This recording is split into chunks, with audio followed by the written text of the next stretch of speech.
আজ first time কলা মোচার পকোড়া বানালাম বাড়িতে, তাই ভাবলাম তোমাদের কাছে ভিডিওটা শেয়ার করি। সবার প্রথমে আমি কলা মোচাটাকে কেটে ভালো করে ধুয়ে একটা পাত্রে রেখে দিলাম, আর তারপর একে একে অ্যাড করলাম পেঁয়াজ কুচি, ধনেপাতা কুচি, কাঁচা লঙ্কা কুচি আর কিছু সেদ্ধ আলু দিয়েছি।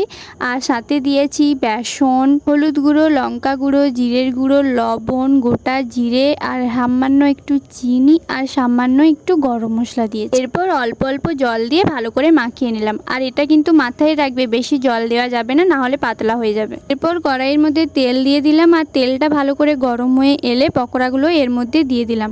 মনে রাখবে পকোড়াগুলোকে ডিপ ফ্রাই করতে হবে।